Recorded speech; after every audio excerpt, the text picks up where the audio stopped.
तरह की भावना भाएं, इस तरह की चेष्टा करें, स्वरूप में स्थिरता बनती है। थोड़े बैठो तो 2 मिनट शांति से बैठो। बाहर बाहर की दौड़ से जीवात्मा को कुछ उपलब्ध नहीं होगा।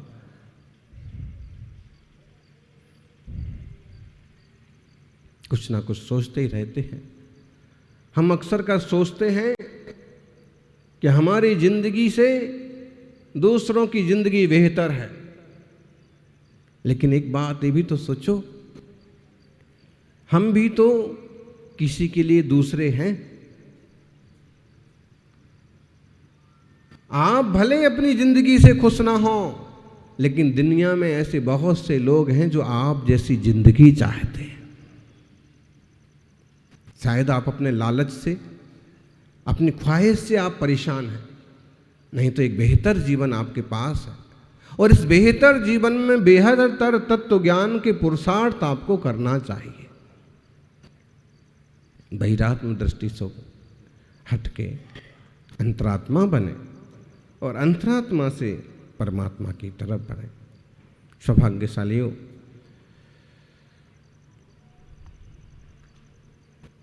हम वहाँ विश्वास करते हैं जहाँ हमें नुकसान है, और जहाँ हमें फायदा है हम वहाँ विश्वास नहीं कर पाते। पूज्यपाद स्वामी ने 29वां श्लोक लिखा, मूढ़ात्मा यत्र विश्वस्तस् ततो नान्यत् भयास्पदम् यतो भी ततो नान्य दभयस्थानमात्मना। बोले, हे भाई, हे मूढ़ात्मा, तू जहां विश्वास करता है उससे ज्यादा कोई भय का स्थान नहीं है, और तू जिससे भय करता है उससे ज्यादा कोई अभय का स्थान नहीं है। बहुत गहरा तत्व ज्ञान है। मूर्ख बहिरात्मा किस किस का विश्वास करता है? शरीर का विश्वास करता है, लेकिन शरीर का क्या विश्वास करेंगे? शाम को 50 किलो में 100 ग्राम कम रहता है, सुबह 50 किलो में 100 ग्राम ज़्यादा हो जाता है, पूरा खेल खत्म हो जाता है। शरीर का भरोसा है? ये तो ताज़ा उदाहरण है। अरे ये तो सिर्फ वजन की बात हुई, ये तो सिर्फ ओलंपिक के एक है। विनेश फोगाट की बात हुई, लेकिन इतने कितने फोगाट ही फोगाट हैं संसार में। शाम को सोए और सुबह उठे इसकी गारंटी है? खूब विश्वास करो, खूब तेल लगाओ, खूब मलाई खा के सो जाओ, लेकिन अगर आयुष्य पूरा हो जाए तो कोई उपाय है? हैं? अभी एक श्रावक हैं, वो अक्सर कर उपस्थित रहते हैं। क्या नाम से? काला।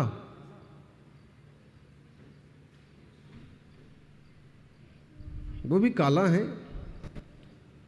चेहरे से तो गोरे हैं, अच्छे हैं, और अटैक आ गया। सुशील जी, तो चूंकि उनका आयुष्य है, सौभाग्य है, लेकिन एक पल में अटैक आया, अच्छे खासे बैठे बैठे, और संयोग ये रहा कि तुरंत संभालने वाले भी मिल गए, तुरंत उपचार भी मिल गया, और अभी स्वास्थ्य महसूस कर रहे। तो क्या सरकने में देर लगती है आदमी को? इस देह का, इस शरीर का विश्वास नहीं कर सकते आप। स्त्री का विश्वास करके, चूंकि परिवार है, परिवार में विश्वास होना चाहिए, लेकिन जिस ढंग की हम अध्यात्म की चर्चा कर रहे हैं कि आप स्त्री पर, पुत्र पर, परिवार पर, काका ताऊ पर, सब पर भरोसा करके बैठे हैं, और इस संसार में यही लोग कभी ऐसा खतरनाक धोखा देते हैं ना। आज का अखबार उठाओ, हम अखबार पढ़ने की सलाह नहीं दे रहे, लेकिन किसी भी दिन का उठाओ, पूरे में एक घटना ऐसी जरूर मिलेगी, औरत ने अपने प्रेमी के साथ मिलकर के अपने घरवाले का कत्ल किया। जिसने सारी चीजें दी, जिसने सारी व्यवस्था बनाई, जिसने फेरे लिए, जिसने घर बनाया, जिसने घर दिया, ऐसे मिल जाएंगे। ये आपका सौभाग्य है कि आपके समाज और आपके परिवार में इस तरह की घटनाएं नहीं बनती हैं और न बने, लेकिन इस तरह के लोग इस दुनिया में हैं।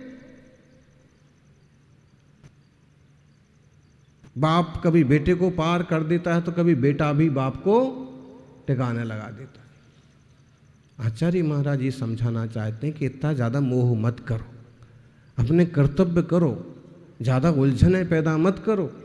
जिन पर भरोसा किया वो अधर में छोड़ देते हैं। ये भरोसे करने लायक नहीं है। व्यवहार को व्यवहार के ढंग से निभाओ, लेकिन उसके ही अधीन मत हो जाओ। फिर ये तो भीतर तरो नान्यत अभय स्थान मात्मना।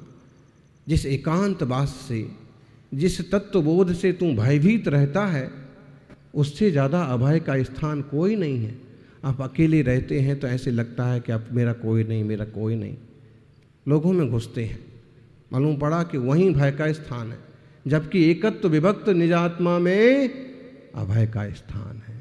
आत्म तत्व का अनुभव ही अभय है। बाकी दुनिया में सब जगह भय ही भय है। यानी अहिंसा परमो धर्मा की जो बात महावीर स्वामी ने कही, तीर्थंकरों ने कही, भारतीय संस्कृति के महापुरुषों ने कही, अहिंसा परमो धर्मा, सच में ये कौन से धर्म का धर्मा है? हम भले इसे जैन धर्म से जोड़ देते हैं कि अहिंसा परमो धर्मा जैन धर्म का मुख्य सिद्धांत है। बात सच्ची है, लेकिन ये पूरी भारतीय संस्कृति और पूरे दुनिया के लिए सबसे जरूरी सिद्धांत है। भागवत में, श्रीमद् भागवत और महाभारत में ये वाक्य ऐसा का ऐसा उपलब्ध है, अहिंसा परमो धर्मा। अहिंसा से बड़ा कोई धर्म नहीं है। कारण है कि अहिंसा है तो प्रेम है, अहिंसा है तो शांति है, अहिंसा नहीं है तो सिर्फ भय है। अहिंसा है जहां, वहां विश्वास है, जहां विश्वास है वहां अभय है, जहां अभय है वहां शांति है। नहीं तो आज बांग्लादेश का आप तमाशा देख लो, हर 4-6 महीने में एक नई घटना घट रही है। पहले रूस और यूक्रेन का चालू हुआ, फिर हमास और इजराइल का चालू हुआ,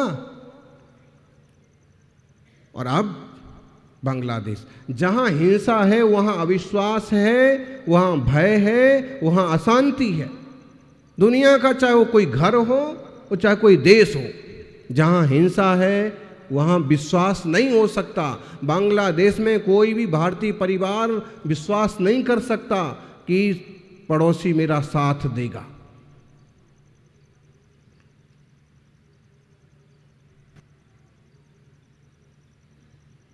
धोखा हो जाता है। दोस्ती के नाते हम विश्वास करते हैं और वो घात कर देता है। दुनिया बहुत खतरनाक है।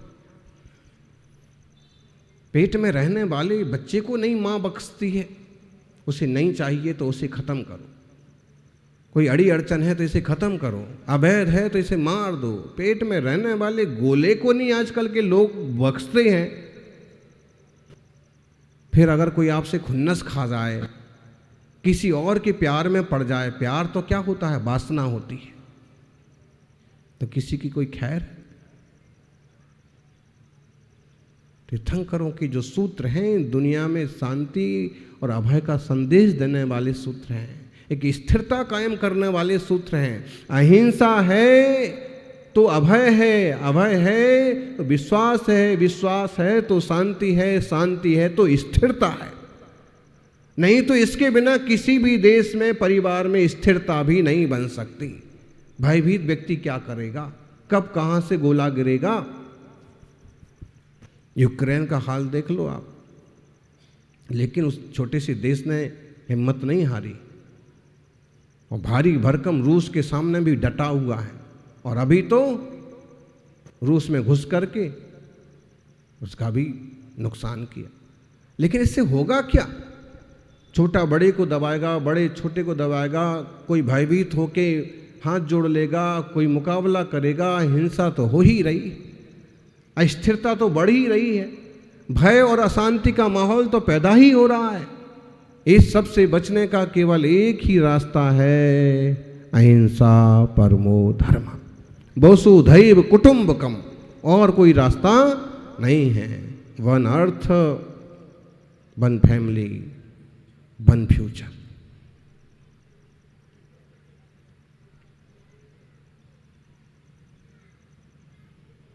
पंद्रह 1700 साल पुराने इस ग्रंथ में हम जिस श्लोक को पढ़ रहे हैं,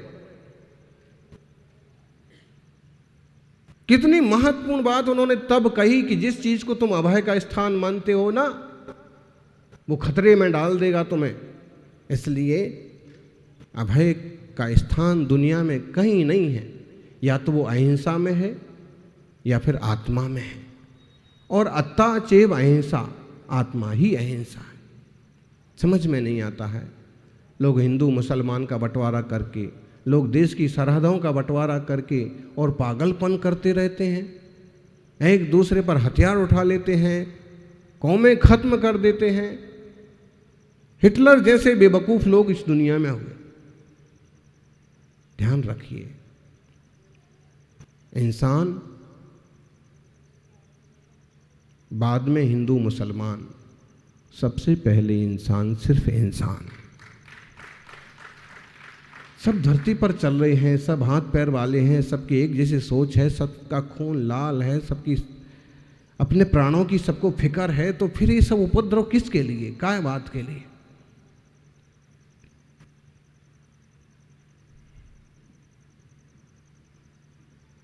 सब सुख से जिए, सबके सुख दुख एक जैसे हैं, कोई संकट में ना हो। सर्वे भवन्तु सुखिनः, सुखी रहें सब जीव जगत के, कोई कभी ना घबरावे।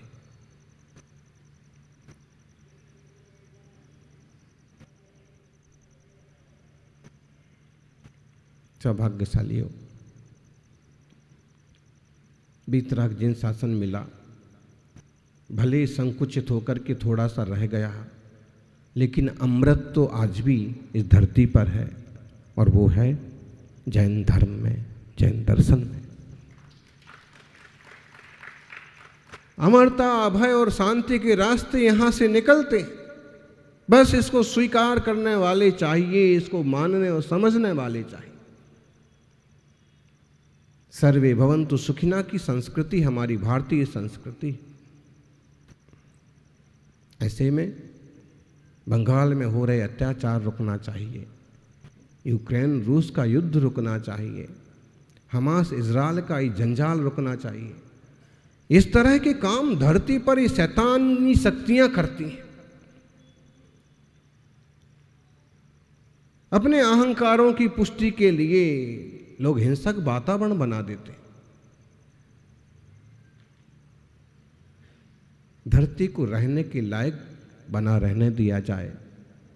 अभय का माहौल अहिंसा से बनता है, इसलिए अहिंसा परमो धर्म कहा जाता है। कितना गजब का सूत्र है इसमें। जैन धर्म, हिंदू धर्म, सिख धर्म, मुस्लिम धर्म, ऐसा नहीं जोड़ा। अहिंसा।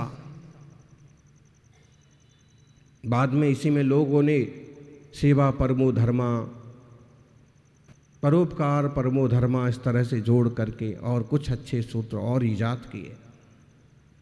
जियो और जीने दो, बिल्कुल इस सिद्धांत की जरूरत है, और इससे विश्वास का माहौल बनता है। इस दुनिया में यूं तो विश्वास करने वाले कौन है, विश्वास करने लायक कौन है, कब कौन टपक जाए, कब कौन किस दिशा में चला जाए, कब कौन विरोध में खड़ा हो जाए, कब कौन दुश्मन बन जाए।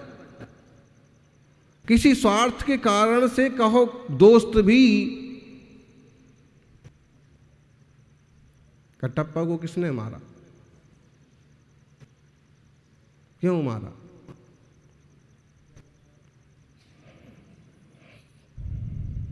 सिर्फ विचार करने की बात है।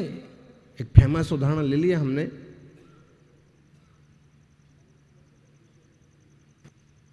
मतलब है कि भरोसा नहीं किया जा सकता है। अच्छा, इंदिरा का उदाहरण ले लो। इंदिरा गांधी को किसने मारा? मतलब है दुनिया विचित्र है।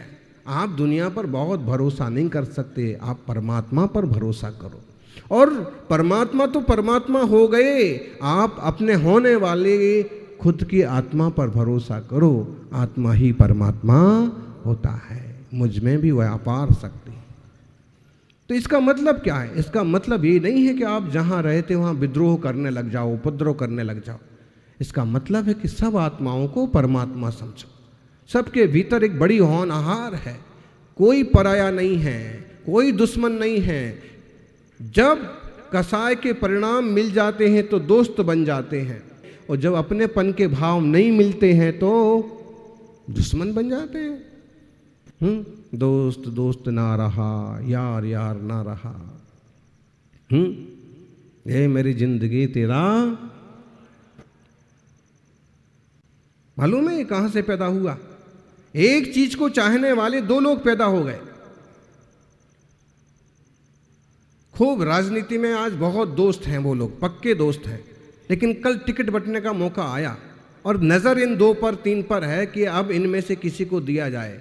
अब वो अच्छे पक्के दोस्त भी टिकट पाने के चक्कर में दुश्मन बन जाएंगे। अध्यक्ष जी ने विचार किया कि नया अध्यक्ष बनाना है। समाज में दो चार लोग बहुत अच्छे हैं, इनमें से किसी को आगे करेंगे। वो बहुत पक्के दोस्त थे, कदम से कदम मिला के काम कर रहे थे, लेकिन अब मुझे बनना, मुझे बनना। अब उस ग्रस्थों का छोड़ो, कई बार साधु संस्था में भी ऐसा देखने को मिलता है। अच्छे खासे संग रह रहे थे, गुरु गए कि दो तीन जने आ गए आगे गुरु का पद पाने के लिए, और फिर इस कलयुग में ये भी हो रहा है। भले समझदारी से संभल जाएं, और संभलने की ही जरूरत है।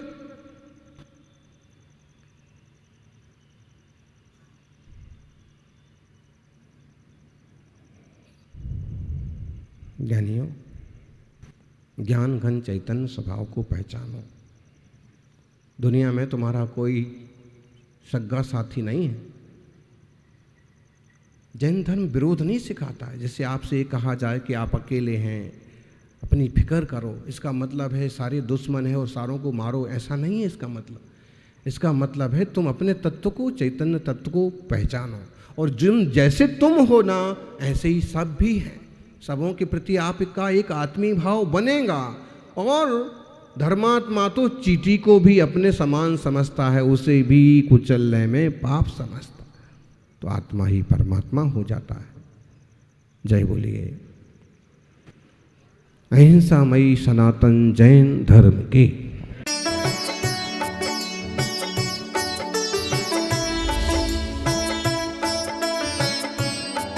राष्ट्र